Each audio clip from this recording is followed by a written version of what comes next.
Kapus Penkum Kejagung RI Harly Siregar angkat suara terkait perlindungan terhadap jaksa oleh TNI Polri. Harly menegaskan penjagaan tersebut merupakan usaha pemerintah melindungi jaksa.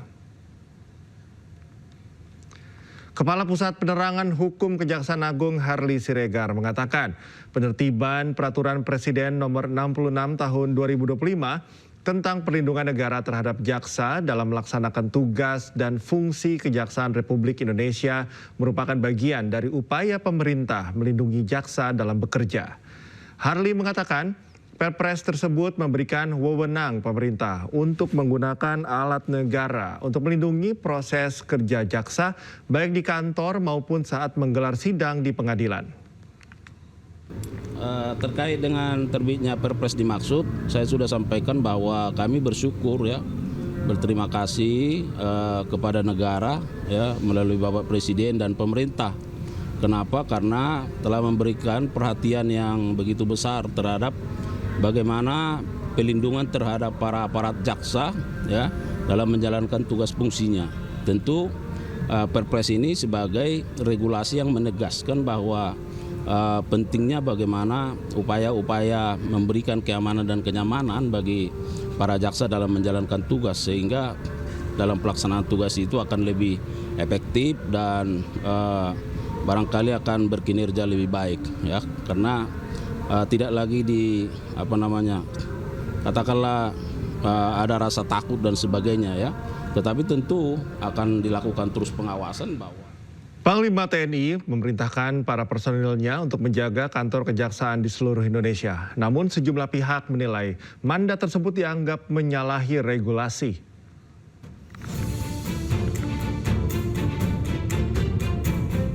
Bertambah lagi tugas Tentara Nasional Indonesia atau TNI.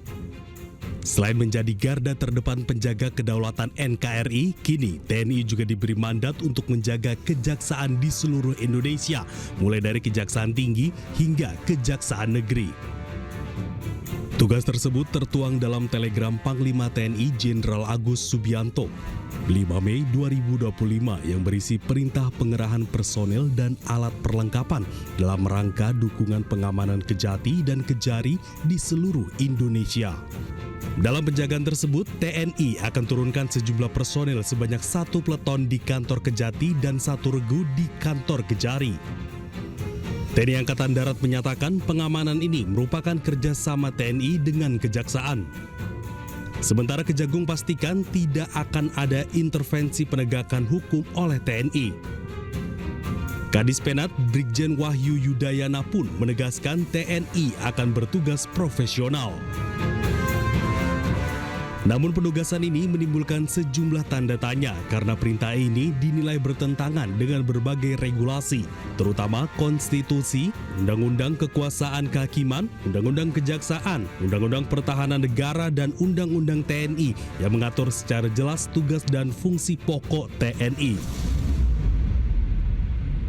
Ke informasi berikutnya, hari ini Pemprov DKI Jakarta menggelar Manggarai Bersolawat. Kegiatan digelar sebagai salah satu antisipasi maraknya tawuran yang sering terjadi di wilayah tersebut.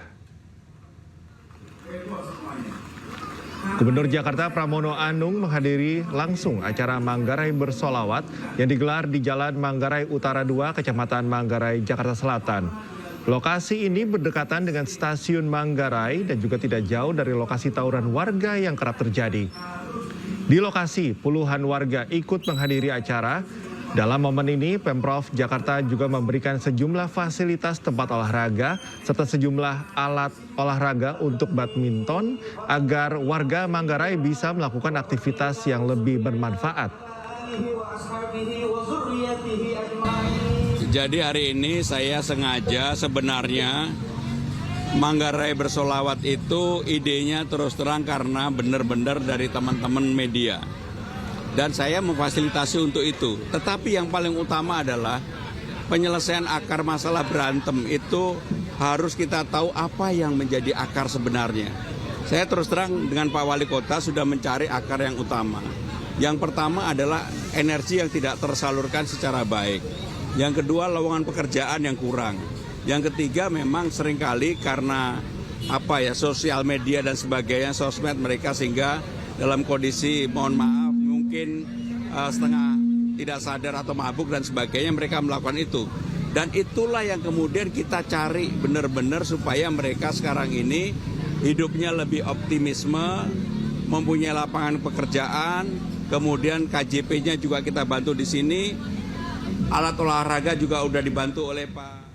Kerap diserang dengan sebutan gubernur konten, Deddy Mulyadi melawan dengan mengatakan lebih baik jadi gubernur konten daripada cuma molor saja. Lebih baik jadi gubernur konten, punya duit diberikan pada rakyat daripada gubernur molor. Seakan tak habis amunisi, Gubernur Jawa Barat Deddy Mulyadi jadi sorotan lagi. Dalam pidatonya, ia menyampaikan lebih baik jadi gubernur konten yang bermanfaat untuk rakyat. Dengan kalimat lebih baik jadi gubernur konten daripada jadi gubernur cuma molor alias tidur. Hal itu ia sampaikan saat memberikan pidato di acara kelulusan pelajar bermasalah di Jawa Barat usai digembleng di Barak TNI. Dapat uang saku, makannya enak, tidurnya nyenyak, berubah mental, bajunya bagus, pulang dapat bonus, gratis lagi. Dan tentunya buat petugas yang lain juga kita siapkan 25 juta. Nanti ditanya lagi, itu duit dari mana? Ladang konten.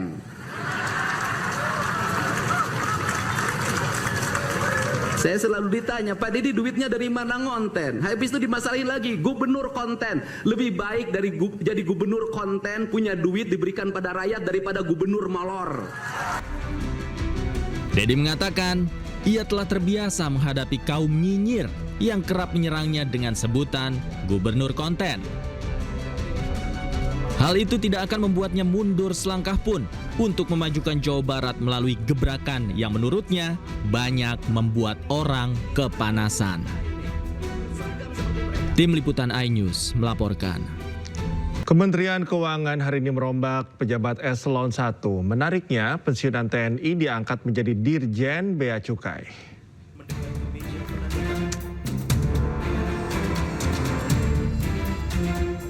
Menteri Keuangan Sri Mulyani Indrawati resmi merombak jajaran eselon 1-nya.